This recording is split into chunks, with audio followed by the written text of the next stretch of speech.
नमस्कार विद्यार्थी मित्रांनो, आज आपण तुमच्या शेवटच्या सेमिस्टरच्या आपल्या आधुनिक व्यवस्थापन पद्धती या विषयातल्या दुसऱ्या युनिटला सुरुवात करतोय, की जे अतिशय वेगळं आणि महत्त्वाचं युनिट आहे.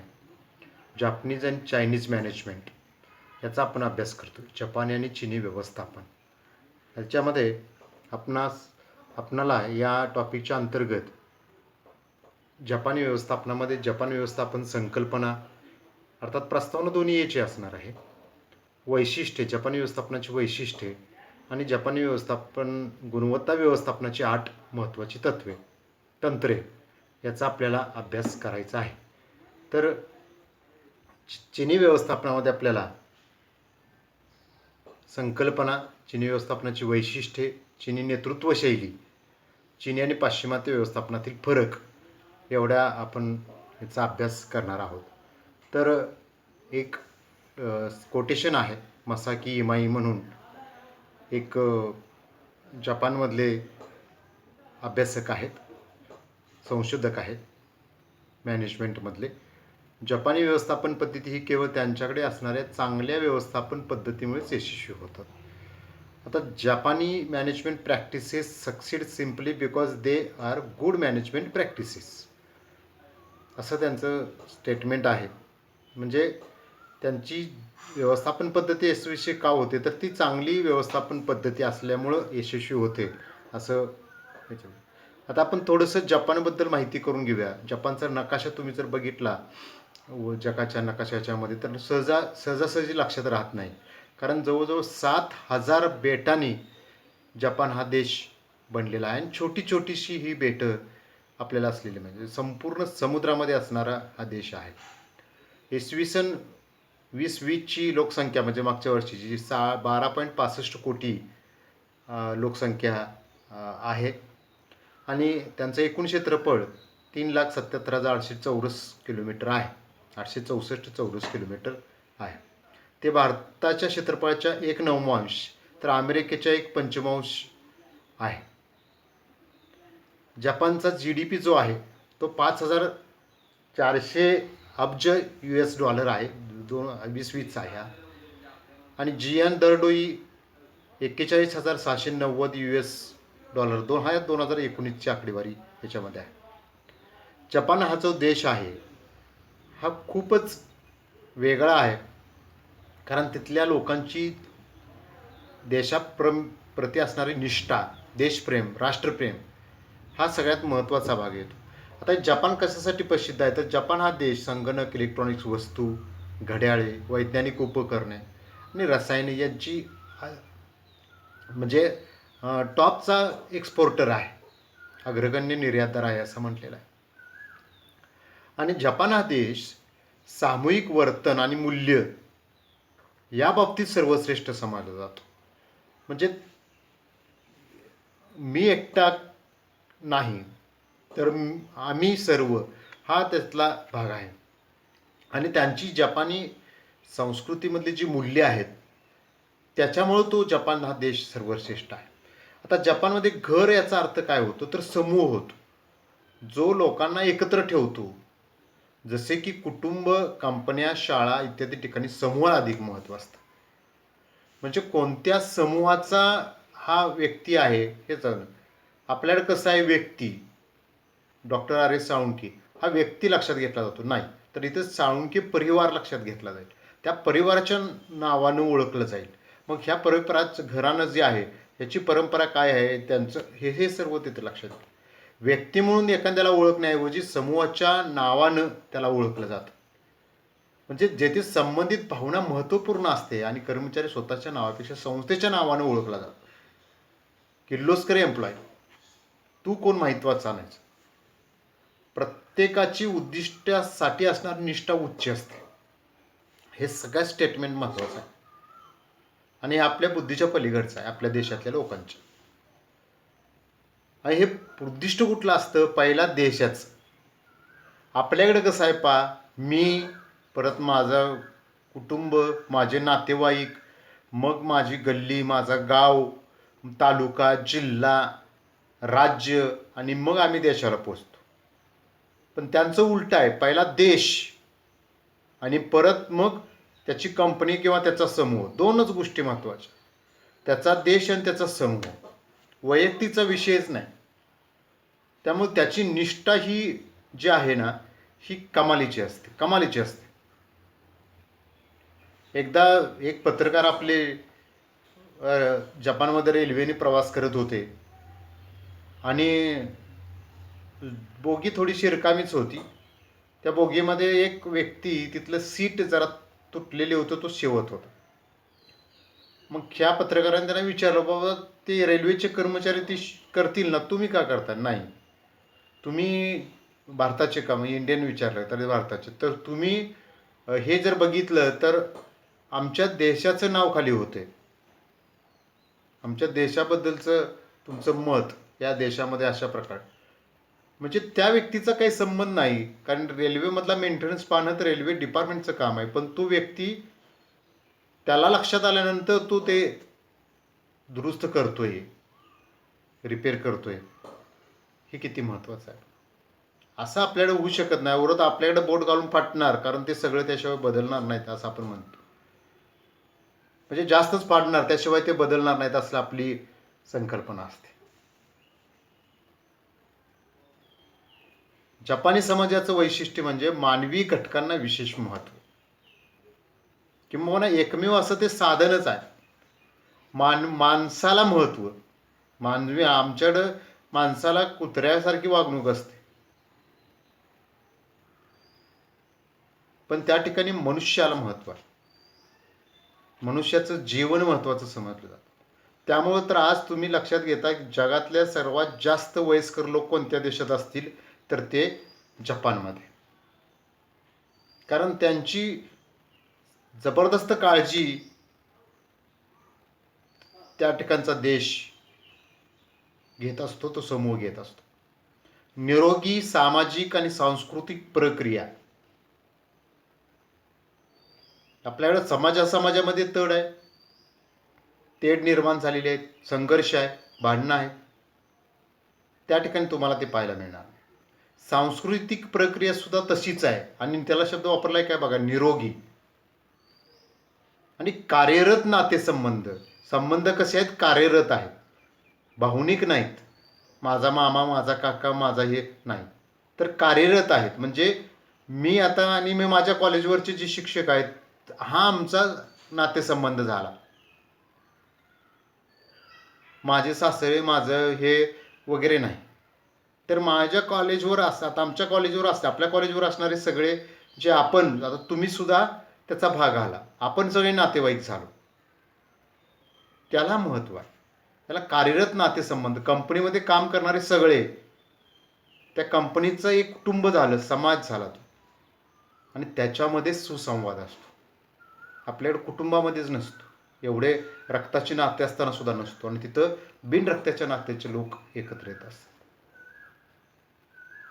संघर्ष किंवा विरोध होत नाही, ही सगळ्यात महत्त्वाची गोष्ट. कारण वैयक्तिक भागच नाही हो, संघर्ष किंवा विरोध कुठं होतो, मला विचारलं नाही, माझा युगो, माझं हे, माझं ते, त्यामुळे हे.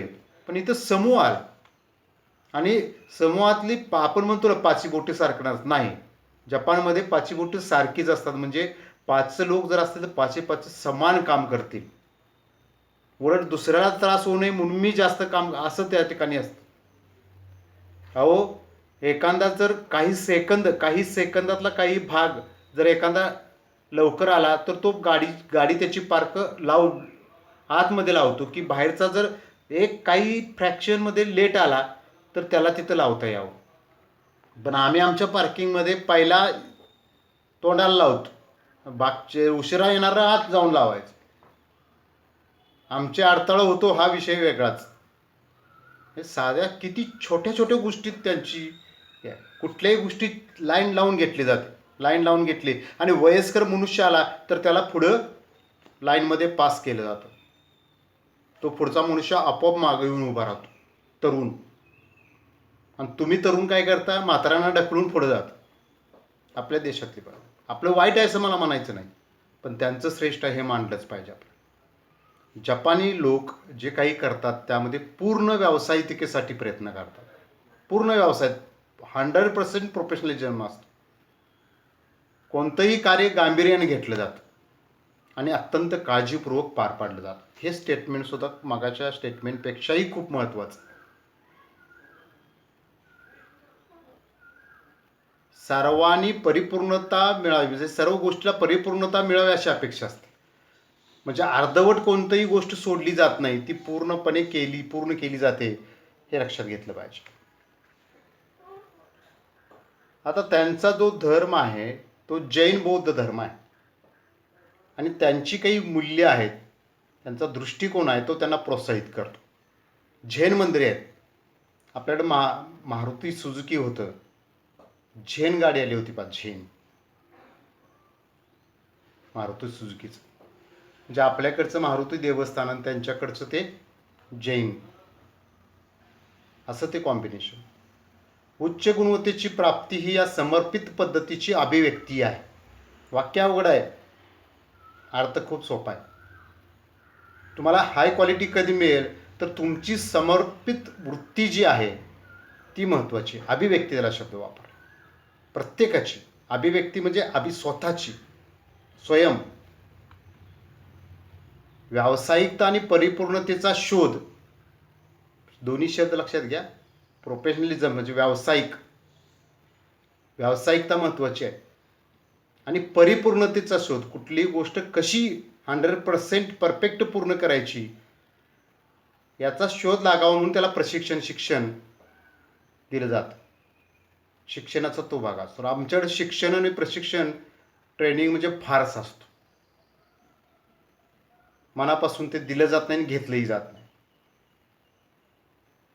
आमच्या संपूर्ण 25-30 वर्षाच्या याच्यामध्ये आम्हाला फक्त 1 महिन्याची 4 प्रशिक्षण आहे, पण 365 दिवसापैकी जवळजवळ 70 ते 100 दिवस जपानी लोक ट्रेनिंग घेतात. वर्षातले 2-2.5 महिने म्हणा, 3 महिने ट्रेनिंग घेत असतात सातत्याने. जपानी लोक इतर कोणत्याही विकसित देशापेक्षा जास्त तास काम करतात.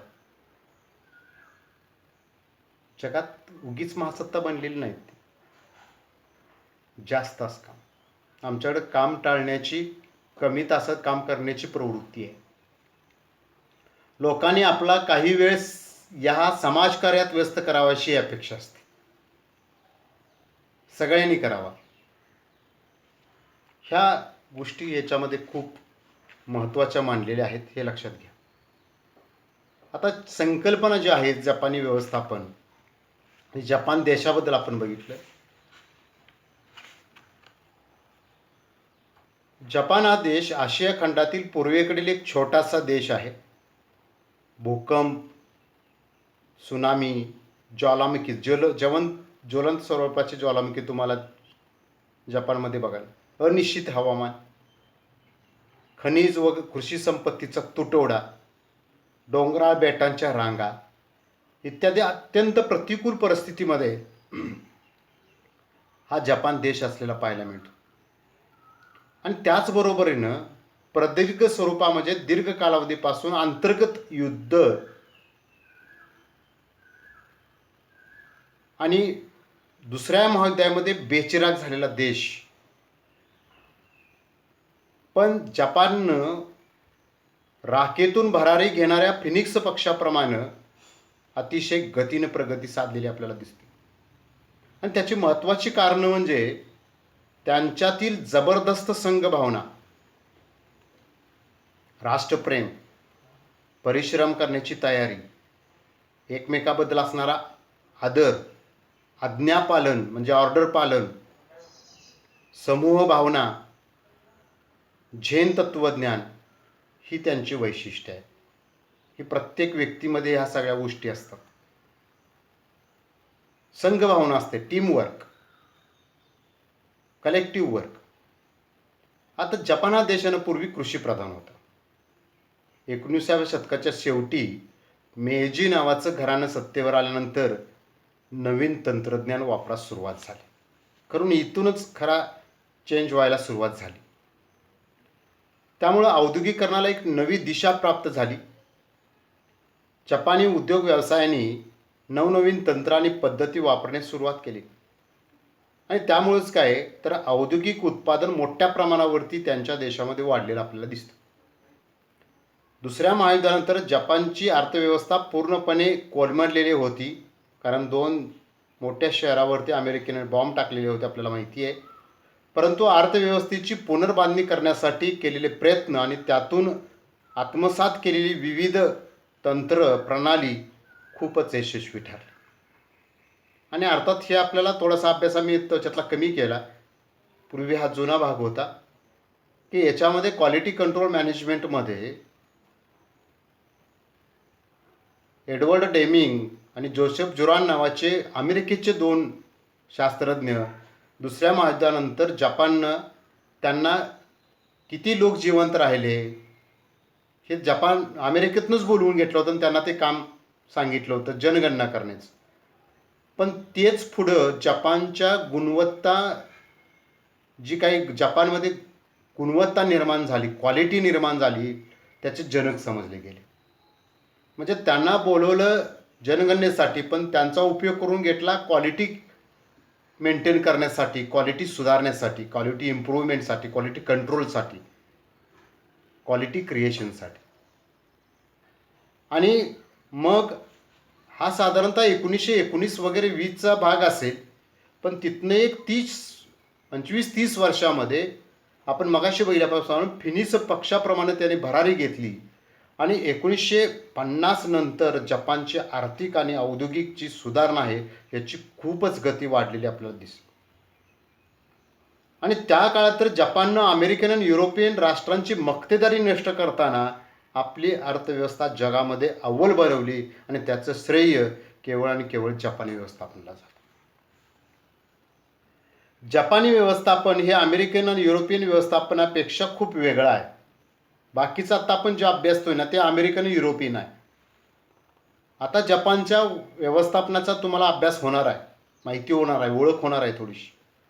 आणि त्याचं कारण आहे जपानची संस्कृती आहे, जपानची परंपरा आहे, जपानची समाजव्यवस्था आहे, सरकारबरोबरचे संबंध आहेत, व्यक्तिव्यक्तीमधील संबंध आहेत, व्यक्ती आणि संस्थांमधील संबंध आहेत. आणि ह्यामुळंच जपानचं व्यवस्थापन हे इतर देशांच्यापेक्षा किंवा अमेरिका आणि युरोपियन याच्यापेक्षा वेगळंच आहे. आपण भारतामध्ये हेच मानतो अमेरिकन आणि युरोपियन. 1990 नंतर तर जपानचं व्यवस्था जगभर प्रसिद्ध झालं. जगभरातून जपानी व्यवस्थापनाचा अंगीकार करण्याचं धोरण राबवलं गेलं आहे, हे आपण सातत्यानं लक्षात घेतोय. जपानी व्यवस्थापनाची संस्कृती जी आहे ही सामान्यतः जपानच्या मोठ्या कंपन्यांपुरतीच मर्यादित असते. जपानी अर्थव्यवस्थेचं अत्यंत महत्त्वाचं वैशिष्ट्य म्हणजे कामगारांना उत्कृष्ट पगार, कामाची चांगली परिस्थिती आणि सुरक्षित रोजगार. जपानमधील कंपन्या आणि त्यांचे कर्मचारी जपानमधील व्यावसायिक वर्गाचं प्रतिनिधित्व करतात. जपानी कामगाराची नियुक्ती आणि प्रगती मोठ्या प्रमाणावरती शैक्षणिक पार्श्वभूमीवर आधारित आहे. महाविद्यालयातून आणि विद्यापीठातून पदवी घेतलेल्या काही पुरुष आणि स्त्रियांच्यासाठी नोकऱ्या उपलब्ध असतात.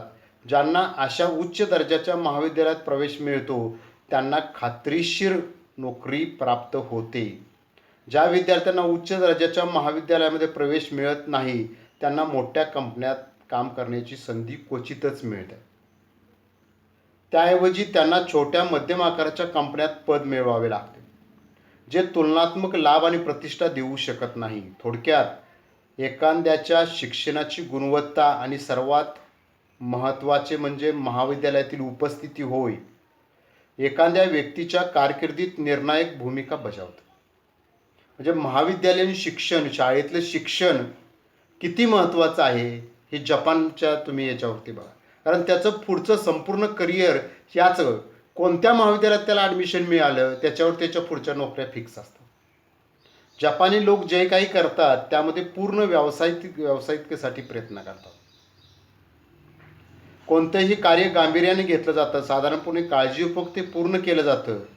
सर्व स्तरावरील कर्मचाऱ्याकडून अशा अपेक्षा असते की त्यांनी परिपूर्णता मिळवावी, नोकरी व्यवस्थितपणे करण्यासाठी प्रयत्न केले पाहिजेत. जैन बौद्ध धर्म या दृष्टिकोनात प्रोत्साहित करतो, हे आपल्याला सगळं माहिती आहे. आता कामगारांनी संध्याकाळी किंवा आठवड्याच्या शेवटी काही वेळ कामाशी संबंधित सामाजिक कार्यासाठी व्यतीत करायला पाहिजे. म्हणजे तुमच्या कामाच्या रेग्युलर कामाच्या व्यतिरिक्त, हे लक्षात घ्या. आणि जपान लोक इतर कोणत्याही विकसित देशापेक्षा लोकांच्यापेक्षा जास्त तास काम करतात. आता जपानी व्यवस्थापकासाठी सर्वात महत्त्वाचं काम म्हणजे काय, तर त्यांच्या कर्मचाऱ्याशी निरोगी संबंध निर्माण करणं, संघटनेत कौटुंबिक भावना विकसित करणं. ही भावना कर्मचारी आणि व्यवस्थापकासाठी एकसारखीच असते.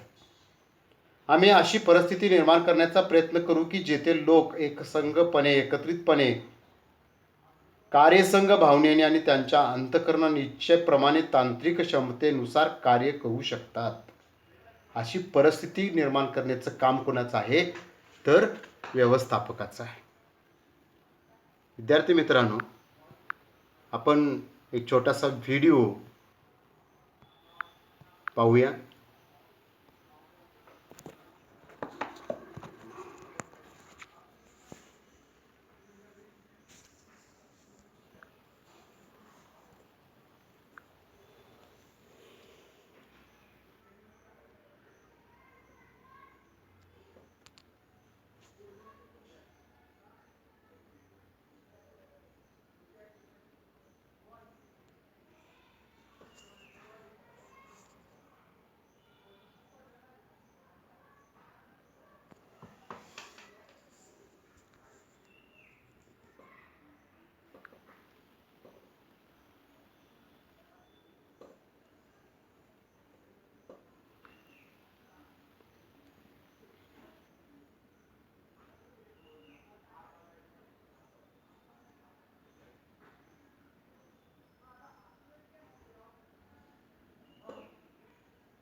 कार्स 24 पे आओ और अपनी ड्रीम कार पे बड़ा डिस्काउंट पाओ।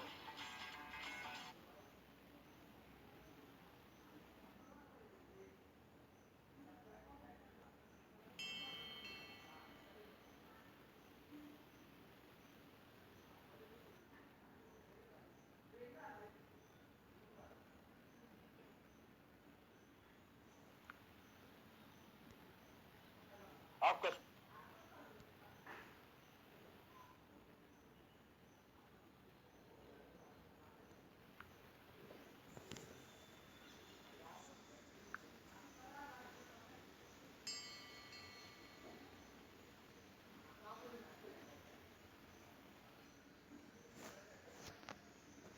स्वागत है।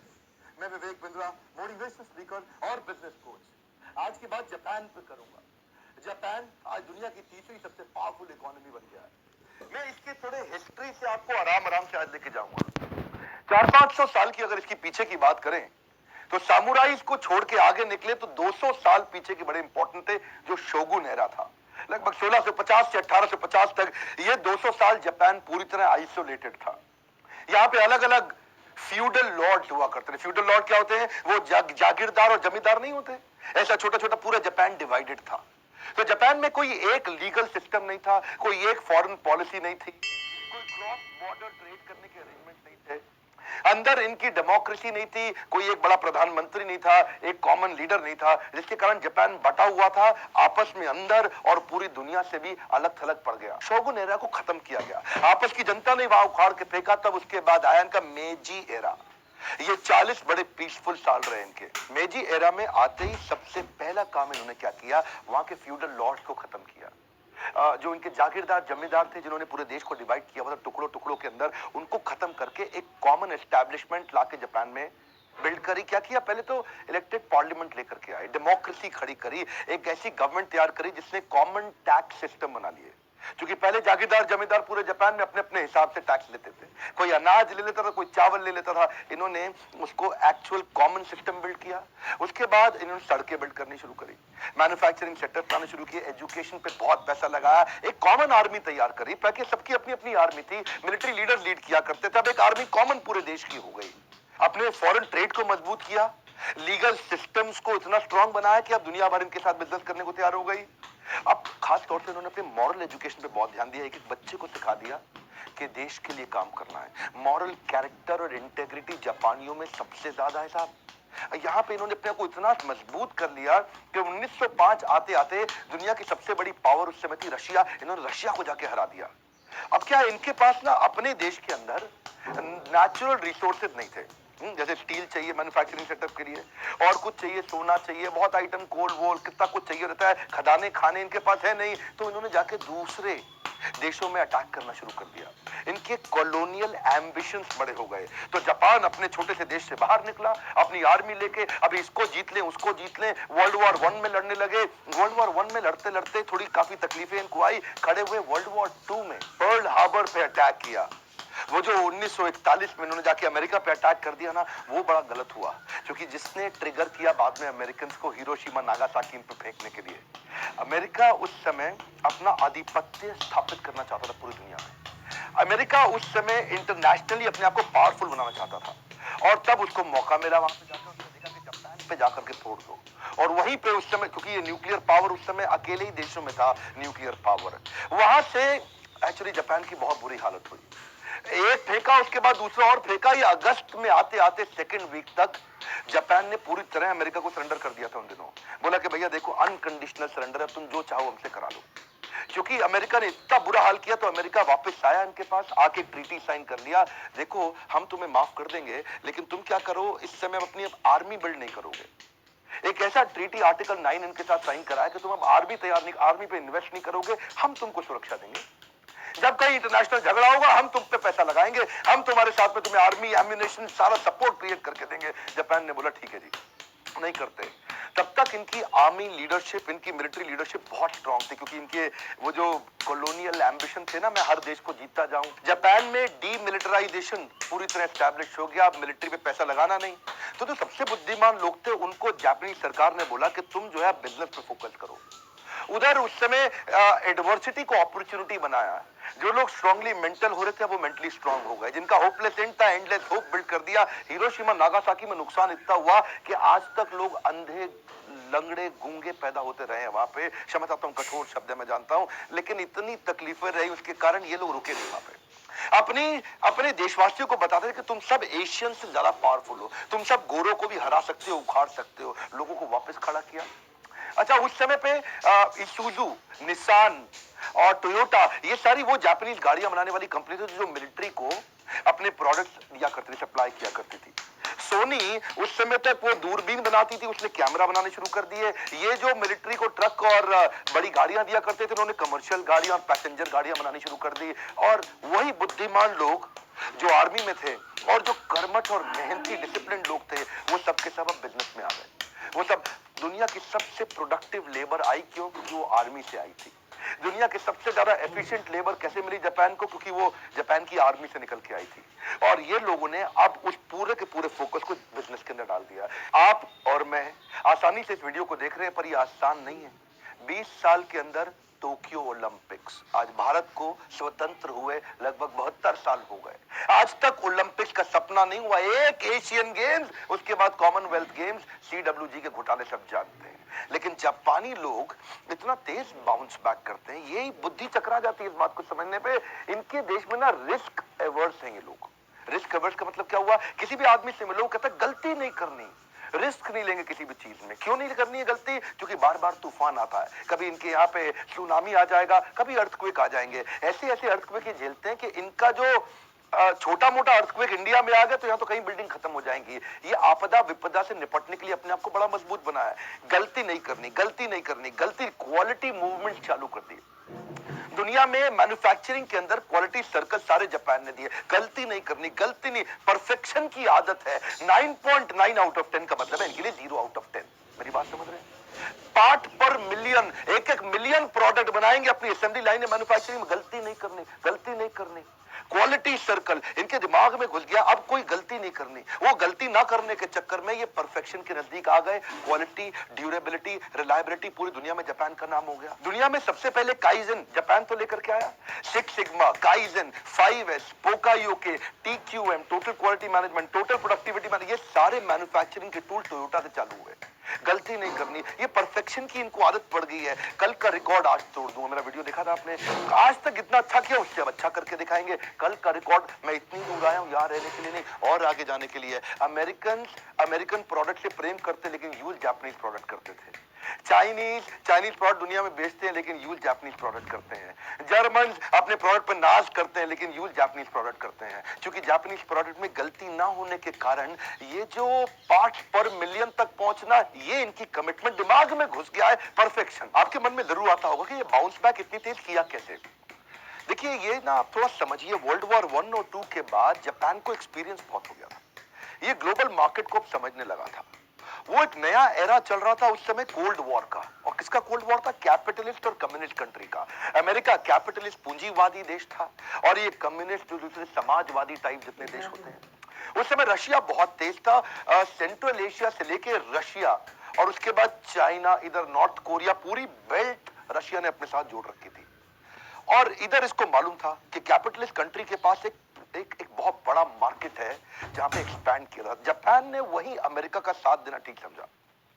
जापान ने देखा I will get a preferential access to global market. मेरी बात समझिए, कम क्या preferential access to global market. US उसके अंदर उस समय पूरी दुनिया में अपने वर्ल्ड लीडर की दावेदारी ठोक चुका था। यूएस बहुत आगे आ चुका था। जापान ने वही दोस्ती निभाई, क्यों? उसको जानता है अच्छे से। यूएस इस समय किसी को तो दोस्त बनाएगा ना इस दिशा में। ये पूरे साउथ ईस्ट एशिया की तरफ कोई दोस्त नहीं था यूएस का। और यूएस को मालूम था अगर मेरे को अपनी आर्मी बेस टिकानी है यहाँ पे, तो इस पूरे इलाके में केवल जापान है। क्योंकि नॉर्थ कोरिया भी अलग हो गया है और साउथ कोरिया और जापान को अगर मैं अपने साथ ले लूं, तो जापान ने उस मौके का फायदा उठाया और यूएस से सारी ग्लोबल मार्केट को कवर करने के लिए, क्योंकि ये छोटा सा देश है ना, अपने देश में कितना माल बेचेंगे। ग्लोबल मार्केट सबसे पहले कौन एक्सेस दिलाएगा? अमेरिका। तभी इन्होंने अपने देशवासियों को समझाया सेविंग करो, सेविंग का कल्चर बिल्ड करो। इनके देशवासियों ने बहुत पैसा सेव करना शुरू कर दिया। पैसा किया सस्ते इंटरेस्ट रेट पे इंडस्ट्रियलाइजेशन बिल्ड करने के लिए। कई कॉर्पोरेट हब्स और इंडस्ट्रीज चालू हो गई, जिसके कारण सस्ते में लोन मिलना शुरू हुआ। अब सारी इंडस्ट्री फैक्ट्रियां लगने लगी, कॉर्पोरेट हब्स बनने लगे, तो नौकरियां मिलने लगी। अब नौकरियां मिलने लगी तो नेचुरली पूरी की पूरी इकोनॉमी ग्रो करने लगी। तो ये बेसिक टिपिंग पॉइंट इंप्रूव करते थे। यही कारण था कि 64 में ये पहली नॉन व्हाइट कंट्री थी। केवल गोरे लोग तब तक ओलंपिक्स लीड किया करते थे। पहली नॉन व्हाइट कंट्री बहुत तेज कैसे आगे आई? 9 दिन पहले ही बुलेट ट्रेन बना दी। उस समय बता रहे 1964 में अपने इंडिया में। आज बुलेट ट्रेन बनाओ तो लोग कहेंगे पैसे बेकार कर रहा है, एक गरीब को खाना खिला देता। यहाँ तो बुलेट ट्रेन कोई बना नहीं देता। उस समय 1964 में उन्होंने बुलेट ट्रेन बना दी थी। अपने कमर्शियल पैसेंजर जेट बना लिए थे, जिसमें खिलाड़ियों को प्राइवेट पैसेंजर जेट के अंदर उनकी आवाजाही कराते थे।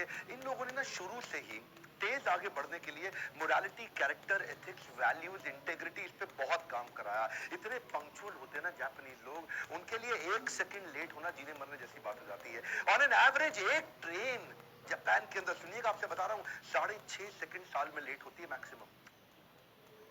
व्हाट्सएप पे मना कर दे, इंग्लिश में मना कर देते। कुछ ना बोले तो? अब फूफड़ के मौसा के बेटे के रिश्ते को मना करने का टू मच प्रेशर। प्रेशर हटाओ, शादी.com पे आओ। शादी.com आज ही रजिस्टर कीजिए। अगर कोई ट्रेन 10-12 सेकंड लेट हो जाए तो वो ट्रेन डिले का सर्टिफिकेट लाके आपको पकड़ा देगा। हाँ जी, हमारे अगर आप ऑफिस जा रहे हैं और 10 सेकंड लेट पहुंचे तो अपने बॉस को बता दीजिएगा गलती आपकी नहीं थी, ये ट्रेन के ड्राइवर की थी, उसने ट्रेन 10 सेकंड लेट कर दी। और यहाँ 10-10 घंटा के बाद भी भोंपू बजता रहता है। यात्रीगण, असुविधा के लिए खेद है। आपको हुई असुविधा के लिए हमें खेद है। मोरालिटी और सोशली रिस्पॉन्सिबल बिहेवियर इनके खून में डाल दिया है, पूरे समाज के खून में डाल दिया है। स्कूल से पढ़ा के डाल दिया डिसिप्लिन, डिसिप्लिन, डिसिप्लिन, डिसिप्लिन। भयंकर डिसिप्लिन लोग हैं। 2011 में जो सुनामी आई थी ना, वहां पे अर्थक्वेक सुनामी, उस समय इतने बड़े डिजास्टर, इतने भयंकर डिजास्टर के अंदर भी वहां पे कोई लूटपाट की वारदात नहीं हुई। किसी ने कोशिश नहीं करी किसी का पैसा खाना कुछ लूट ले। वहां पे लोग पूरे डिसिप्लिन में रहते थे। उनके लिए कंट्री फर्स्ट, नेशन फर्स्ट, बड़े नेशनलिस्ट टाइप लोग हैं। खाना जब बट रहा होता है ना, लोग लाइन तोड़ के आगे जाने की कोशिश करते हैं। इनको 2 घंटा लगे, 4 घंटा लगे, 6 घंटा लगे, 8 घंटा लगे, लाइन में रहेंगे। औरत भी चुपचाप लाइन में लग जाएगी, प्रेग्नेंट औरत भी लाइन में लग जाएगी, भले ही मैनेजमेंट के लोग उसको आगे ले आए, लेकिन डिसिप्लिन वो भी फॉलो करती है आकर के। रेड लाइट जंप नहीं करते, चाहे कुछ भी हो जाए। अगर रेड लाइट रात को 2 बजे भी है, वो एक फेमस किस्सा, इंडियन और जापानीज लोग दोनों गाड़ी में जा रहे थे, रात के 2 बज रहे, सुनसान है, रेड लाइट पे कोई भी नहीं है वहां आसपास। उसने इंडियन ने बोला, अरे चलना, कोई फर्क नहीं पड़ता, कौन देख रहा, अब तो कोई है ही नहीं, जरूरत ही नहीं है, तो चलना चाहिए। वो बोला नहीं यार, दूर की बिल्डिंग से अगर कोई बच्चे ने भी मुझको देख लिया तो उसके मन में ये आ जाएगा रेड लाइट जंप करना गलत बात नहीं है। Why should I set a wrong example for him. ये लोग के लिए एक एक सेकंड बड़ा महत्वपूर्ण है। मैं एक बार आपको अपना पर्सनल किस्सा सुनाता हूँ। मैंने कई जापानीज कंपनीज के लिए काम किया है। मैं एक बार एक जापानी से मिलने के लिए जब गया, उसने 9 बजे का टाइम दिया, मैं 9:01 पे पहुंचा। 1 मिनट लेट था मैं, लेकिन मुझको मालूम था टाइम से पहुंचना जरूरी है। वो आदमी मुझे बोला, डॉक्टर बिंद्रा आप लेट हो गए, कोई बात नहीं, लेकिन अगर अगली बार आप लेट हो तो आप ना मुझे बताएं कि आप लेट हो गए, कोई और मुझको फोन करके बताए डॉक्टर बिंद्रा इस दुनिया में नहीं रहे। मैं कहा क्या? मैं कहा इसका मतलब इंडिया में समझते हो, इसका मतलब है कि आपकी डेथ हो गई है। बोला इसका जापान में भी यही मतलब है कि आपकी डेथ हो गई है। उस दिन से जिस दिन आप लेट हुए, आपके नाम के आगे परमानेंट लग जाएगा लेट श्री विवेक बिंद्रा, और तब वो लेट परमानेंट आपसे जिंदगी भर के लिए जुड़ जाएगा, लेट श्री विवेक बिंद्रा। और इनके लिए ना एक एक मिनट, मैं उस दिन इतना घबरा गया उसकी बात सुन के, एक एक मिनट को लेकर इतने फिनिकी है टाइम को लेकर के। यही कारण है कि लोग उस पर विश्वास कर पाते हैं। जानते हैं लोग विश्वास क्यों नहीं करते? क्योंकि लोग विश्वास तोड़ते हैं। जापानी आदमी एक बार मुंह से वचन दे दे, इसका मतलब उसके लिए जीने मरने की बात हो गई। फास्टेस्ट वे, गोल्डन स्टेटमेंट दे रहा हूं, fastest way to restore your broken trust is to honour your commitment. अगर किसी ने आपका विश्वास टूट गया ना, अगली बार अपने वचन को पूरा करना शुरू कर दो। जब आप बार बार वचन पूरा करेंगे, लोग आप पे विश्वास करना शुरू कर देंगे। इसीलिए जापान में बनी टोयोटा इनोवा पे हर आदमी विश्वास करता है। क्यों? रिलायबिलिटी है। इन्होंने क्या किया, इन्होंने इतने डिफेक्ट्स कम कर दिए, असेंबली लाइन पे इतने डिफेक्ट्स कम कर दिए, ये ढूंढते हैं इस डिफेक्ट का कारण क्या है। ये डिफेक्ट नहीं खत्म करते, डिफेक्ट का कारण खत्म करते हैं। और अगर डिफेक्ट का कारण समझ में नहीं आ रहा, तो डिफेक्ट के कारण के पीछे का जो कारण है उसको समझने की कोशिश करते हैं कि इस कारण को किस कारण ने कारण बनाया। ये डिफेक्ट आया, इस डिफेक्ट के पीछे ये कारण, और इस कारण को कारण बनाने वाला ये कारण। जब इस कारण को ठीक करेंगे तो ये कारण अपने आप आएगा ही नहीं। सर्व कारण कारणम, ये डिफेक्ट्स की तह तक पहुंच के उसे खत्म करते हैं। उसको बोलते हैं टीपीएम, उसको बोलते हैं टीक्यूएम, उसको बोलते हैं क्वालिटी सर्कल। मैं काफी देर से बता रहा हूं, इन्होंने ना इसीलिए पीडीसीए चालू किया, प्लान डू चेक एक्ट। क्या करते हैं? पहले प्लान करते हैं भाई कहां से डिफेक्ट आ रहा है, उसके बाद उसको छोटे छोटे do, plan do check act PDCA, उसको इंप्लीमेंट करेंगे, फिर वापस चेक करेंगे, फिर उस पर एक्ट करेंगे। साइकिल बना दिए इन्होंने क्वालिटी इंप्रूव करने के। जब मैं पहले कॉर्पोरेट के साथ काम किया करता था, इतनी जापानीज कंपनी के साथ मैंने काम किया, मैंने देखा जापानी लोग जो है ना, उनके अंदर बड़ी डीप इंटेंस लिसनिंग एबिलिटी होती है। जब इनके यहाँ ग्रुप मीटिंग्स होती है, टीम मीटिंग्स होती है, रिव्यू मीटिंग्स होती है, इंडिया में तो जब मीटिंग होती है हर आदमी चिल्ला रहा है, हर आदमी इकट्ठे बात कर रहा है, 2 आदमी 3 आदमी एक साथ बोल रहे होते हैं। इंडिया में जब औरतों की किटी पार्टी होती है ना, वो भी आपने देखी होगी। मैं एक रेस्टोरेंट में था एक दिन, उस किटी पार्टी में 15 औरतें बैठी थी, 15 की 15 बोल रही थी।